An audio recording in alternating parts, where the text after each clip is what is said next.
की शुरुआत करेंगे एक बड़ी खबर के साथ। तो सरकार को वापस आईफोन लौटाएगी बीजेपी। बजट पेश होने के बाद विधायकों को आईफोन दिए गए थे। आईफोन में ही विधायकों को दिया गया था बजट। नेता प्रतिपक्ष, उपनेता प्रतिपक्ष और प्रदेश अध्यक्ष के साथ चर्चा हुई है और इसके बाद सरकार पर पड़ने वाले वित्तीय भार के मद्देनजर बीजेपी विधायक वापस आईफोन लौटाएंगे। तो इस वक्त की बड़ी खबर आपको बता दें कि विधायकों को आईफोन दिया गया था, जिसके बाद बीजेपी ने ये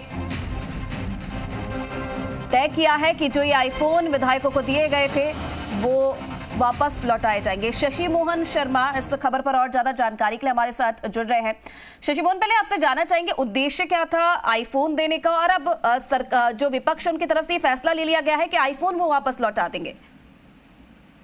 देखिए, पिछले बजट के बाद भी जब बजट डिजिटल कर दिया गया, बजट की कॉपी ज्यादातर नहीं छपवाई गई थी, तो उसके बाद में बजट की कॉपी एक एप्पल के आईपैड में अपलोड करके दी गई। इस बार आईफोन में अपलोड करके दी गई। तो पिछली बार आईपैड दिए थे और इस बार आईफोन दिए गए। एक आईफोन 13 की कीमत तकरीबन 89,000 रुपए बताई जाती है, जो मॉडल इनको दिया गया है विधायकों को। बीजेपी के साथ आरएलडी और जो कांग्रेस के विधायक हैं, सभी विधायकों के लिए दिए गए 203 आईफोन विधानसभा को दिए गए हैं वित्त विभाग की तरफ से। लेकिन देर रात बीजेपी ने ये तय किया, नेता प्रतिपक्ष गुलाब चंद कटारिया, प्रदेश अध्यक्ष सतीश पूनिया और उपनेता राजेंद्र राठौर ने आपसी चर्चा और कुछ विधायकों से बातचीत के बाद कि सरकार को ये फोन वापस लौटाए जाएंगे। वित्तीय भार पड़ता है और विधायकों की छवि का मैसेज अच्छा नहीं जाता जनता के बीच में। इस सब को देखते हुए ये महंगा गिफ्ट है और इस लिहाज से इसे लौटाया जाएगा, जिससे कि वित्तीय भार राजस्थान के खजाने पर नहीं पड़े। हालांकि सतीश पूनिया ने ट्वीट करके इसकी जानकारी भी दी, लेकिन इसमें एक तकनीकी पहलू ये है कि कुछ विधायकों ने, जैसा बताया गया, कि सिम लगा ली थी फोन में। तकनीकी मामलों के जानकार कहते हैं कि एप्पल का आईफोन सिम लगाने के बाद में वापस नहीं किया जा सकता, उसी कंपनी की शेप में, उसी शक्ल में नहीं आ सकता जैसे कंपनी ने उसको मैन्युफैक्चर किया था। हालांकि पार्टी ने ये जो फैसला किया है ये बहुत बड़ा फैसला है और बीजेपी के सभी 71 विधायक इस फोन को लौटाएंगे। आज नेता प्रतिपक्ष ने 10 बजे फिर से बीजेपी विधायक दल की बैठक बुलाई है।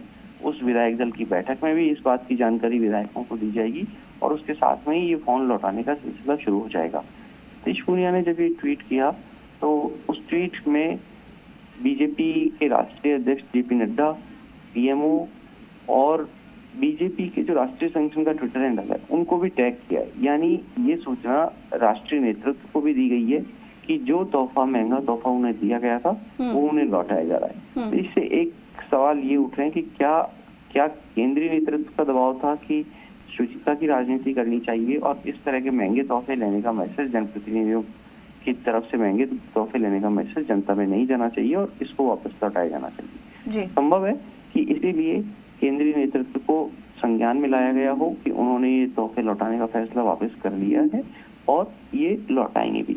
इस बीच एक विधायक ने बड़ी जिज्ञासा से पूछा, जब रात को हम विधायक से बात कर रहे थे तो उनका कहना था कि क्या जो पिछले साल आईपैड लिए थे वो भी लौटाने होंगे। हालांकि ये सवाल विधायक का था और इस सवाल पे उन्होंने दूसरे विधायकों से भी पूछा इसको लेकर के, लेकिन उन्हें इसका ठोस जवाब नहीं मिल पाया।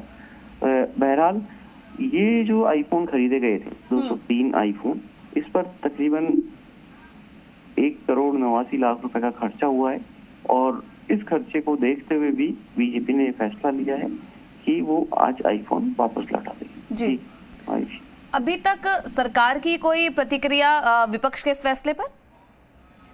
देखिए, विपक्ष ने देर रात ये फैसला लिया है, तकरीबन 11:15 बजे के आसपास की बात है जब विपक्ष ने तय किया था। उस समय सत्ता पक्ष की किसी व्यक्ति से बात नहीं हो पाई।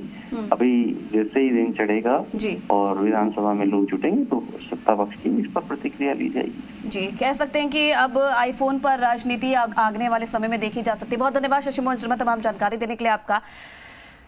तो आईफोन में इस बार बजट दिया गया था विधायकों को और अब विपक्ष ने आईफोन वापस लौटाने का ऐलान किया है और सतीश पूनिया का एक ट्वीट भी आप देख सकते हैं जिनमें उन्होंने ये तय किया है कि आईफोन लौटाए जाएंगे बीजेपी विधायकों की तरफ से।